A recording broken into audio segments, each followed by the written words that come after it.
النجم الرياضي الساحلي اللي انهزم بنفس النتيجة سي خالد وسي يوسف 2-0 ضد فريق الرجاء المغربي. تعودتوا بينا الحقيقة وقت اللي نتابعوا تنقلات الأندية التونسية نتاعنا لأفريقيا وإلى الدول العربية نكونوا موجودين في الطائرة نتاع الملاعبية والإطار الفني. اليوم اخترنا أنه نكونوا موجودين في الطائرة نتاع الجماهير نتاع النجم الرياضي الساحلي اللي تنقلوا المغرب. نشاهدوا هذا الروبورتاج لمال السيسي وعلي عاشور وبعد نرجع.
حلوا لنا البيبان زلي حبيته يا لا يما يا لا يما عينا ورسول تونس يا ماما يا عمنا عشقت وحبيته ملالا ويما وعمري ما نسيته ملالا ويما عشقت وحبيته سوسة كازا خوا خوا سوسة كازا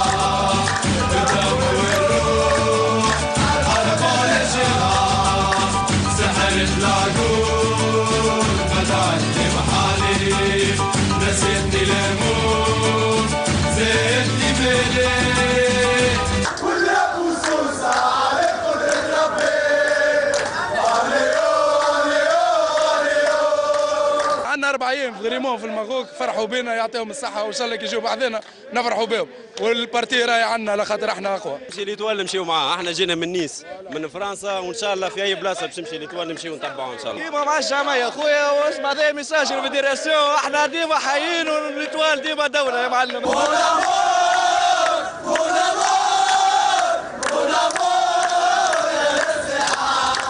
ليتوال فريق كبير بس الرجاء فريق اكبر واكبر لا في الالقاب الافريقيه ولا في الالقاب المحليه بس ان شاء الله يمر ماتش نضيف وروح رياضيه كبيره ان شاء الله وخوتنا مرحبا به نحبوا ليتوال. انا من 82 نلعب في ليتوال 82 وديما مربوحه وديما تونس خضره ديما ترجع تونس تحيا.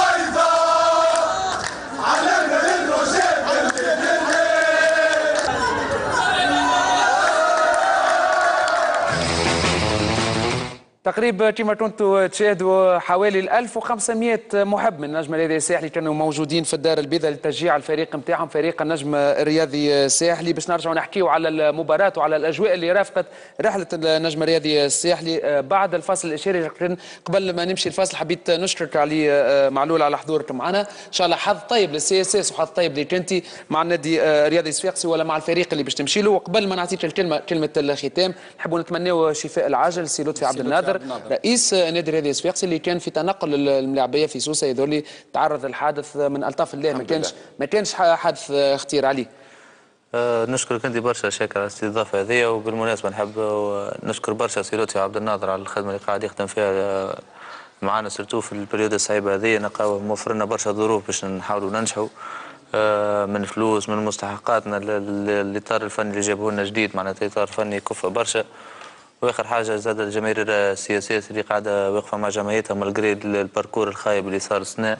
خرجنا من الشامبيونز ليغ حتى في البطوله ما قدمناش مستويات باهيه. ان شاء الله يكونوا ديما موجودين معنا، وان شاء الله السياسه عام جاي تكون خير من هكا ان شاء الله. سي يوسف وسي خالد على سي لطفي عبد الناظر 30 ثانيه 30 ثانيه نفس الشيء باش نقولوا نتمناو ان شاء الله الشفاء العاجل معناها سي لطفي. وانا الكلوب ساكسيان في حاجه ليه اكيد، وحتى عائلته زاد في حاجه ليه اكيد، وان شاء الله لاباس يا سي لطفي. نمشيو الفاصل بعد نرجعوا على العقد الجديد لخالد القربي مع فريق الرجاء البيضاوي. نحكيو بعد الفاصل. اللي روبورتاج اخر في المغرب وامضاء خالد القربي لعقد مع الرجاء البيضاوي. اكيد الامضاء هذا نشاهدوه في الفي ار هذا مع مال سيسي وعلي عاشور.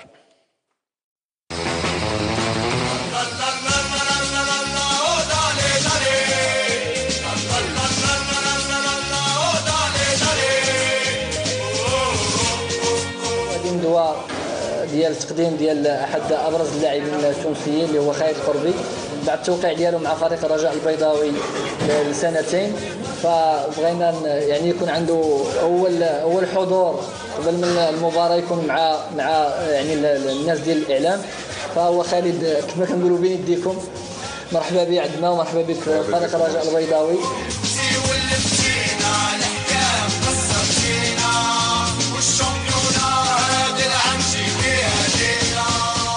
خلود معناها من الاسبيرونس الكلوب الخليج تو في الرجاء. الحمد لله اللي ربي وفقني باش نمضي مع الرجاء. فريق كبير، اي لاعب تونسي يتمنى باش يلعب في الرجاء، عنده قاعده جماهيريه كبيره.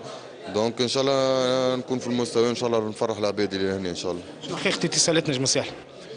والله نشكر ساعه هيئه نجم الساحلي ونشكر الجمهور. دونك صار اتصال، اما تفهمت مع البريزيدون تاع الرجاء ما ان موا تو. دونك كعطيت كلمتي وفيه معناتها. برشا حكيو كانوا خالد القربي عنده برشا ما لعبش، كيفاش نجم تقول؟ بالنسبه لي انا ما تقلقنيش. دونك بويسك نشوفوا في الريتم تاع تونس والشامبيون تاع تونس معناتها. دونك ما تقلقنيش، انا نعمل بريباراسيون باهيه من تو باش نبدا البريباراسيون ونكون حاضر ان شاء الله. Quoi vous avez pensé معناها خالد القربي تو؟ On a pensé parce que on a discuté avec le nouveau futur sur le retour de M. Benzerti. on a ذكرنا معاه كثير وشفنا انه واش يمكن يوصفنا بشي لاعب من تونس يمكن. وكان الاختيار بالاختيار ديال المدرب بنزرتي ماشي اختيار ديال المسؤولين. من بعد الرئيس ملي شاف مع السي بنزرتي وكان تشبت به، فاحنا كملنا الطريقه ديالنا واستدعيناه لنتفاوضوا معاه، والحمد لله المفاوضه انتهت. والبارحه وقع العقد ديالو مع السيد الرئيس ديالنا ديال الرجاء الرياضي، واللي كنتمنوا ليه هو التوفيق، ونشوفوا هذا اللاعب يزيد في المسار ديالو ويكون لاعب اكبر من اللي كان. بالنسبه لعوده السي فوزي بنزرتي للرجاء البيضاوي، السي بنزرتي غادي يكون معنا ابتداء من شهر 7، يعني من شهر في اخر شهر 6 غادي يكون معنا. ولهذا ان غادي عندنا دوري اللي غادي نشاركوا فيه في دالاس، دوري عالمي، واللي غادي نمشيو له وغادي يكون تحت اشراف السي بنزرتي. نجم يكون ماتش روتور هو لونترينور تاع الرجاء ولا؟ ايوا هو دابا حنا دقينا ليه واحد البرا ولا رجاو حتى هو ملي قلنا ليه. الرجاويين كلهم كيحبوه السي بنزرتي، واكبر دليل هو الوصول ديالو في المطار. راه لقى واحد تقريبا ملي جا راه لقى واحد اش نقول لك 500 او 600 محبين ديال الرجاء اللي تلقاو ليه بالورود وتفرحوا به، وهذا ماشي غير هما.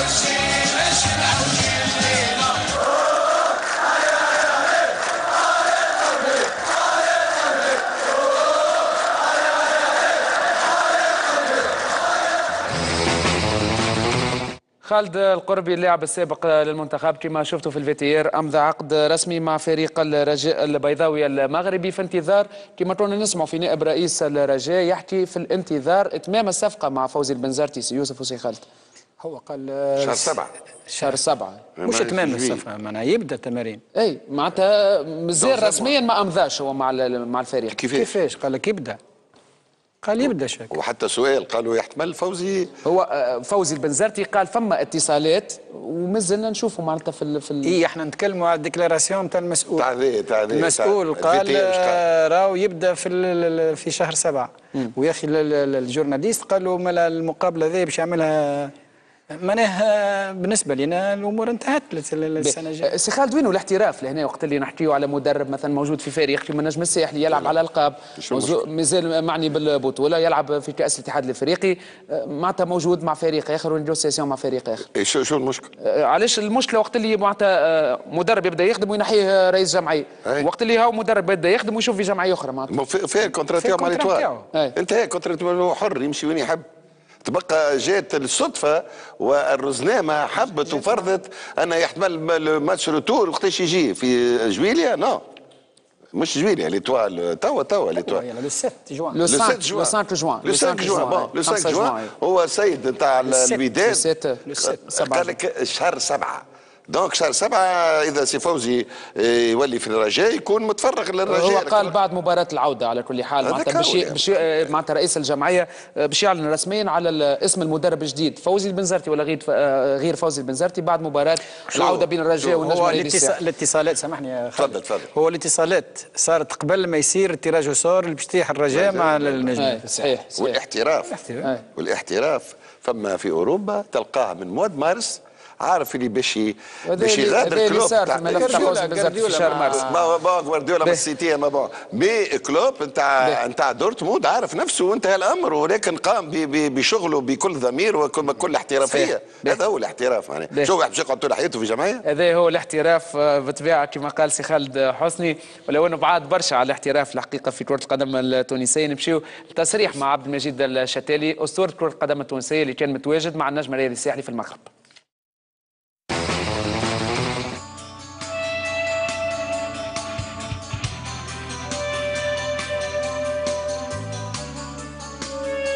فريق الموسم هذا يجلب التعاطف معهم ما خيبوناش في سوسه يعملوا في مجهودهم باش يلعبوا مليح خارج سوسه كيف قاعد مستواهم يتحسن لاعبيه تستحق التضحيات وان شاء الله ما يخيبوناش. عندهم مباراه ولو ترتيبهم ماهوش حاجه ولكن دائما فما الاسم وكي تقرا الصحف نتاعهم ناسين اللي هما ما همش في المستوى هذا الموسم ولكن يقول لك في المسابقه هذه ورزقنا وفزنا قداش من مره بكاس افريقيا ان شاء الله الاولاد يكونوا في المستوى. فائده اللي النجم الساحلي يشارك في كاس الابطال وهذيك امنيتي اللي نقول فيها دائما من سنوات وكنت نعتبر لكاس الكاف هذه كانت تعرقل مسيرة النجم الساحلي قبل في عهد بعض مسؤولين في الجامعة وخارج الجامعة يضغطوا على الجامعة وعشناها كما ينبغي. نروحوا نلعبوا نهار السبت نروحوا نهار الأحد ولا نهار الاثنين يلعبونا نهار الثلاثة احتاجين أكثر من مرة ولكن نتذكر مرة ضد الرجاء كان بطل افريقيا واحنا فزنا بكاس الكاف النهائي كان هنا النجم الساحلي نهار الأحد نلعبوا مع الافريقي يلعبونا مقابله متاخره مع زرزيس نهار الثلاثه باش نلعبوا نهار الاحد مع الرجاء معقوله ومع هذا فزنا بها من الكاس هذه. زرزيس تكلمتوا عليها قلت للصحفيين تكلمتوا عليها من بدايه الموسم وفي بدايه الموسم تلعب على ملعبها في عده مباريات كانت الصحافه مركزه على حارس المرمى الممتاز وعلى الدفاع ولكن بعد ما غادروا ملعبهم ولعبوا ضد الملعب التونسي على ملعب بتاع كرة فازوا بالاربعه وبعد اسبوع رغم المسؤولين نبهوا الملاعبيه يعطيوا بسهوله مش بسهوله يفوزوا على النجم 3-1 ظهرت كان سهله ولكن فريق منظم في الدفاع ويعرف كيفاش يهاجم، عنده لاعب في المستوى هذا الموسم اللي كان معنا المصراتي. اعتقد نبعدوا على كلام الشارع اللي يتشراو وما يتشراوش، لا نتهموا هذا ولا نتهموا هذا، ولكن نعرف اللي الملاعبية جرزيس متحمسين لأن يتمناوا ويلعبوا على مستوى أعلى، مثلا يشاركوا في نوادي تشارك في الكؤوس الأفريقية أو يتباعوا. نتكلم على الحكام ما نقولش أو ممكن يسمعوا مش يراوني ولا يسمعوني، ما نقولش يتشرى ولا ما يتشراش، ضعف غالط الكاف غالط الفيفا. شكون التونسي اللي مشى للكاف ولا مشى للفيفا؟ هذاك مستواهم. نستغرب فما حوايج اللي ما تراوهمش انتم وما تلاحظوهمش بعض الاحيان، اللي واحد يلاحظهم قلت مش ممكن اخي هذوما لعبوها الكره، عاشوا مع في الاوساط تاع الكره في غلطات بسيطه وبسيطه جدا، ولكن هيك مستواهم. ما ندخلش في الاتهامات الكبيره خاطر يلزم كما يقول لك البروفا، ولكن شيء يخجل.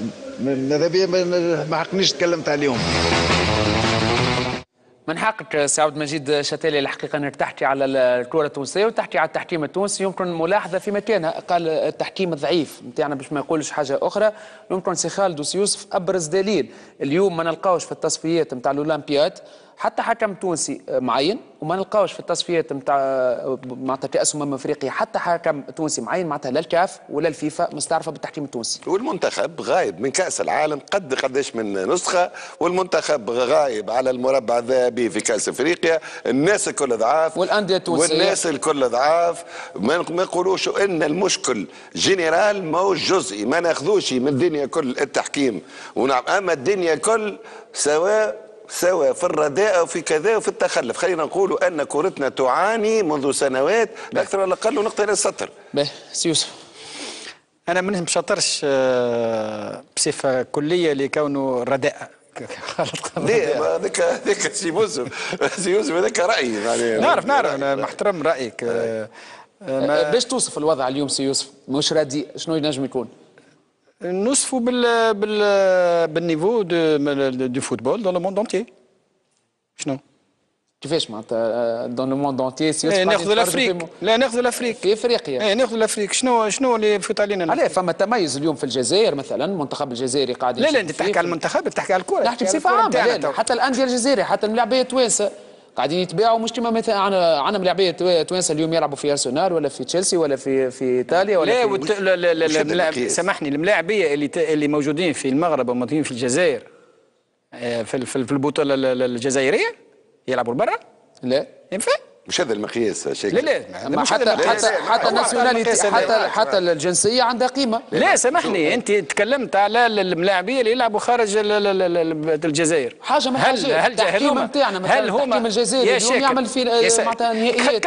كمل لي ساعه السؤال نتاعك، كمل. علاش تهرب عليه؟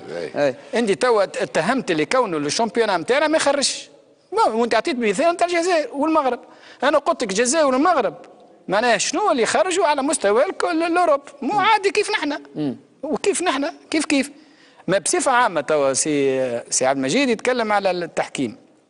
صحيح التحكيم السنه هذه والسنه الفارطه قام بغلطات معناها فاتحه وبسيطه اللي تاثر على النتائج، لكن هذايا قاعدين نشوفوا فيه في لي زاربيت اللي هما يمثلوا الافريق في تظاهرات من الكوب دافريك ولا يمشيوا الكوب دي موند، قاعدين يعملوا في غلطات نفس الغلطات هذه. احنا ما نشوفوهمش، لكن نشوفوا في المغالطات نتاع الحكام نتاعنا، واحنا الحكام نتاعنا زدنا ضعفناهم. لان كل مقابله تصير فيها غلطات. مثلا انا ديما تجيبني تعطيني سؤال وتعطيني سؤال وانا عندي نعطيك مثال اللي صار. نعطيك مثال اللي صار. نكملوا بيه قبل نمشيو المقابله. نتعداو توا بشير يجي ونتعداو المقابله نتاع الكلوب افريكان والاهلي. شوف الاربيتر الدوزيام كارتون اللي عطاها لصبر خليفه. لو كان جات هنا باش نرجعوا لو كان جات هنا راهي ولات قضيه. باش نرجعوا لها سي خالد 2 سكوند داي سي خالد 2 سكوند. مشيت لافريقيا انت يا ودي في ايطاليا هو احسن اربيتات في العالم. المهازل اللي تصير كل اسبوع ما عندكش. خلينا نقعدوا في القاره نتاعنا الافريقيه. قبيله المقياس سامحني، المقياس مش قداش احنا خرجنا، خاطر فيه خلط وسوء في بالمقاييس الكل. لا في خلط في المفاهيم. الكرة الافريقية واللاعب الافريقي الذي ينشط خارج افريقيا في النوادي الكبرى، اللاعب الافريقي هذا اللي مشى صغير ويلعب في تشيلسي والريال وبرشلونة وكذا، اكتسب الخبرة والنضج التكتيك وكذا، ثم يمشي هو يجي المنتخب. فما اللاعب الافريقي هو المتفوق على اللاعب التونسي والمغربي والجزائري والمصري. ما دام حكيت على التونسي والمغربي، الرجاء البيضاوي المغربي كان انتصر على النجم الرياضي الساحلي في مباراة 2-0، وخالد حسني يدق عليه هو ويوسف الزواوي. نمشيو للفيتيير وانتصار الرجاء البيضاوي المغربي.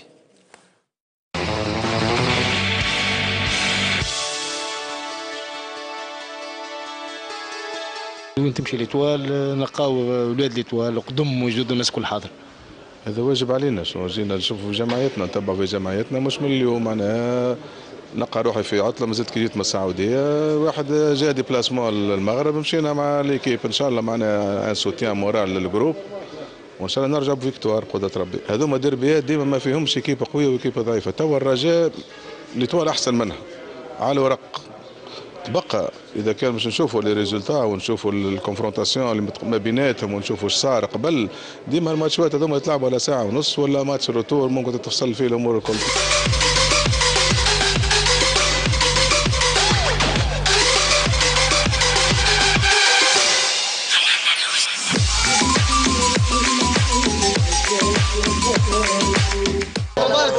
كل بارتي كل فينال ان شاء الله.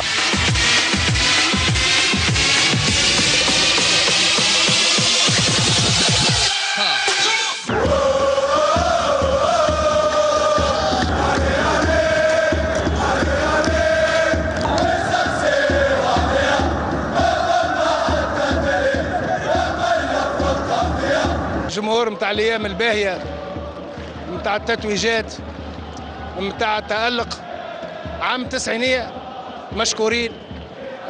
عملوا سفرة طويلة، تو متواجدين، يمكن اللي عنده أسبوع ولا عنده نهارين ولا عنده 3، حاجة باهية. إن شاء الله نلقاو النجم في أحسن حال ومتألق وفي العلالي، ويعاود يشرف الكرة التونسية ويكون من الفرق البارزة على المستوى القارة ولا مستوى العالم.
كل شيء عملناه لغالب، ما حبتناش اليوم. مازال عندنا ماتش كبير اخر السنه فينا في سوسه، ان شاء الله نلعبوا كما دوزيام ميتون هكا ان شاء الله ربي معنا. بريمير ميتون نتصور هذا اللي ضيعناه على رواحنا ياسر، معناتها عملنا برشا اغلاط، قبلنا زوز اهداف، ان شاء الله معناتها في الريتور نداركوا هذا وبقدره ربي ان شاء الله نماركيو معناتها كما ترى معناتها نتيجه صعيبه ولازمنا معناتها ماتش العمر هذا باش نربحوا ان شاء الله. عملنا لونتام دو ماتش معناها كانت خارقه العاده، شفنا 3 فرص نحاهم الجارديان كان في نهار كبير.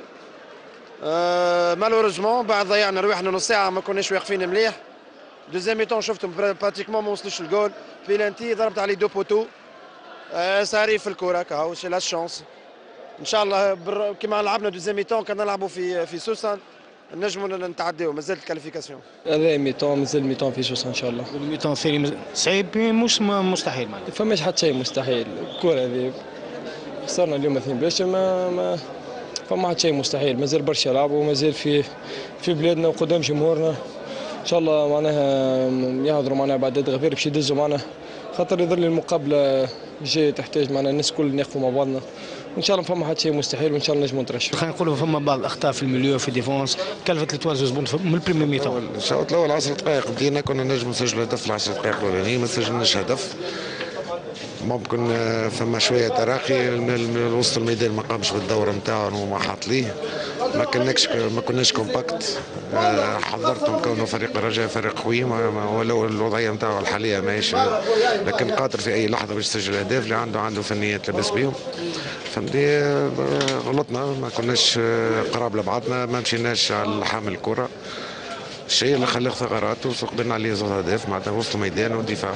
بالنسبه لي الشوط الثاني عملنا شوط ممتاز جدا، على الاقل ورينا الكون النجم الساحلي معناتها فريق كبير فريق عريق، خاطر انا اللي كنت خايف منه ممكن خايف اكثر من هكا. فهمتي الحمد لله اللاعبين رجعوا في المقابله، جات ضربه ضيعناها مش في وقتها مع كل اسف. كورتين على عرض، كرات امام المرمى 2 متر و3 متر وما سجلناهمش. هذيك احكام الكره، في بعض الحالات الكره تعكس. فوزي بنزرتي مكمل مع الإيطوال ولا؟ فوزي بنزرتي عنده عقد حتى ل 30 جوان. فوزي بنزرتي انترونور محترف. احنا تعرف ضغط البطوله في تونس كل 3-4 ايام ماتش ودي ديبلاسمون وماتشوات معناها دي ماتش كوب يتسمى مع المسابقه الافريقيه، دونك ما فماش معناها حتى الوقت باش نقعدوا نحكيو. منا ديسي لا ان شاء الله، وعندنا توا مروحين، عندنا معناها 2 سيمين راحه قبل ماتش الروتور. هيئه الرجاء قالوا لي قعدوا مع فوزي وحكيوا معاه وممكن فور بروبابل باش يمشي. هانش قلت لك انا فوزي بنزرتي انطلور محترف عنده عقد حتى ل 30 جوان. اليوم على الإيطوال ما حكيتش في الموضوع، فما بداوا كيلكو معناها تحركات كما يقولوا باش الناس تفهم، ما فماش حتى شيء رسمي. مع الرجاء حتى هو ما نجمش يمضي عقد لانه عقده يوفى ل 30 جوان. ديسي لا يعملوا له دليل. سؤال تسال عده مرات ونقولوا هذا سابق لاوان. خاطر جماعه الرجاء اكدوا كونك لا لا فما اتصالات، باش نقول لك فماش اتصالات وفما بريسيون كبيره، لكن معناتها مازال. وعرض الترجي الرياضي التونسي كل شيء سابق لاوان. وعرض الترجي التونسي فما من ولا؟ والله كل شيء سابق لاوان. اي بس يعطينا فورماسيون اي ولا لا؟ ما فماش مازال الوقت الحاضر. انا بالنسبه لي نكملوا الماتش من السيزون نتاعنا ويعمل لها دليل ان شاء الله معناتها نترشحوا في اهم شيء بالنسبه لي الترشح. سي يوسف وسي خالد، سمعتوا منذ قليل موقف نائب رئيس الرجاء البيضاوي، كان واضح، كنتوا حتى انتم قلتوا انه معناتها تقريبا امضى العقد امور رسميه. اليوم فوزي البنزرتي يقول ما فما حتى شيء رسمي وسابق لاوانه. هذا يحترم في العقد اللي ربطوا مع الإيطوال، عقد هو تاع خدمه ولكن عقد مورال وعقد واحد لا اكثر ولا اقل. مهما انترنور في مكانه ما يصرح نفسه الجواب، يعطي الجواب، يقول لك خاطر هو على راس الإيطوال، ما مش يقول لك باش يمشي الترجي مشي الرجاء. سي يوسف الزواوي، نحكيو على المقابله هذه وهزيمه النجم الرياضي الساحلي. شفنا ابرز حاجه نجموا نخرجوا بها انه خط هجوم النجم الساحلي ما توصلش باش يسجل اهداف رغم الفرص الكبيره، خاصه في الشوط الثاني. زوز كور على العارضه، ضربه جزاء ضايعه، ينجم يندم عليها النجم الساحلي في مباراه العوده. النتيجه 2-0 بطبيعه الحال ان شاء الله ما يندمش عليها. اما عملنا نتام دي ماتش باهي، والشوط الثاني معناها لقى اكثر معناها امكانيه باش يلعب في وسط الميدان نتاع الرجاء البيضاوي. اما الشوط الاول بعد 10 دقائق ولا 15 دقيقه اكثر تقدير معناها لقاق برشا قلق من طرف الملاعبيه نتاع رجال البيضاوي، لان الملاعبيه هذوما كما قال فوزي كان ينتظر اكثر من هذا، خاطر يعرفهم اللي هما معنا فريق عنده مهارات فرديه ولعب جماعي اللي يكون متسلسل، اللي قلق برشا. وهنا تقلقت برشا النجم الرياضي الساحلي، خاصه الاسلوب نتاع طريقه افتكاك الكره مبني على البريسينغ. بطبيعه الحال وقت تلعب ان سول توش دو بال وديفياسيون والواحد تلقى روحك في دي سيتياسيون ديفيسيل، ولقات روحها في دي سيتياسيون ديفيسيل. والشوط الثاني معناها الامور تغيرت، لان الرجاء البيضاوي معناها تراجع للوراء تماما بحكم الضغط نتاع النجم الرياضي الساحلي. النجم الرياضي الساحلي جاته اكثر من فرصه لكن ما توفقش في تجسيمها. وفي ان واحد زاد كيف كانت للرجاء اكثر من فرصه كانت باش النجم يزيد يسجل اكثر من هدف. المهمه كيفاش تشوفها سي خالد في مباراه العوده؟ المهمة خلينا نقولوا أنا في المغرب خسر ميتان كامل، إن شاء الله في الروتور ما يخسرش الميتان هذايا، إن شاء الله تبقى الناس الكل كانت تتمنى أن بيسجل هذا الهدف الثمين خارج الميدان اللي عنده وزن كبير ياسر. كما الكل بتوع بعض نتكلموا عليها، الهدف نتاعها ثمين وثمين جدا. 2-0 مقابلة صعبة بالنسبة لإطوال، ونتمنى أن تخرج منها. يمر المفتاح المقابلة حسب ما يقولوا على الأقل أنه معناتها النجم الساحلي يسجل هدف مبكر في مباراة العودة، وقتها ينجم واقصى تقدير يوفى الشوط الاول 1-0 على الاقل 1-0. بشير الحساني ولقطات المافيولا، مرحبا بك من جديد بشير. مرحبا بك شاكر. نمشيو اللقطه الاولى. المباراه هذه دارها طاقم تحكيم يقودوا الجابوني اوتوغو من ايريك. قلنا المباراه هذه اللي بدينا في اللقطات ولا مازلنا في لقطات المافيولا؟ يعطينا لقطات المافيولا لو كان يسمحوا. هذه هي اللقطة، يقولوا لي هذه لقطة ضربة الجزاء الساعة بتاع النجم الرياضي الساحلي. لا ميساج نبداو باللقطة الموجودة، يعطينا اللقطة الموجودة ومن بعد نشوفوا كان ناقصين بعض اللقطات. هذه اللقطة الأولى اللي ألغي عليها الهدف، كان تسجل هدف للرجاء والغي لوجود تسلل. شاهدوا انه اللاعب هنا يلعب الكره بالراس وكان في موقع تسلل، معناه كان سابق ثاني اخر مدافع عند لعب الكره من طرف زميله. نشوفوا لاعب لا لعب الكره مسها لسه، معناه هنا ولا شوف دوما ما مست، معناه حتى ولو كان ما مسها زاد يوسف قلق زاويه الرؤيه وكان حجب الرؤيه على الحارس، وبالتالي قرار الحكم مساعد كان قراره صحيح بالاعلان على تسلل ضد اللاعب. اللقطه الثانيه نمشيو هنا لقطة العملية، هنا هدف الرجاء. نشوفوا رغم وجود اللاعب في موقع تسلل لكن ما حجبش الرؤية نتاع الكرة على الحارس، وبلغتنا احنا معناها صعيب ياسر على الحارس انه منع كرة كيما هذه، والهدف معناه يحتسب وكان هدف شرعي. نمشيو اللقطة اللي بعدها. هنا هذه زاد اللقطة اللي جابت الهدف الثاني للرجاء، كان اللاعب في موقع سليم عند لاعب الكرة من زميله. شاهدوه كان تقريب على نفس الخط، هو ثاني آخر مدافع، والقرار قرار مساعد كان صحيح بمواصلة اللاعب، وبالتالي ينتج عنه هدف للرجاء. نمشيو اللقطة اللي بعد لقطة هنا زاد عملية أخرى ما فيهاش تسلل للرجاء. عند بداية العملية نشوفوا اللاعب ما كانش في موقع تسلل مع اللاعب اللي من فوق، كان معناه متأخر عليه على ثاني آخر مدافع، والحكم المساعد يأمر مواصلة اللاعب، وقراره كان قرار صحيح.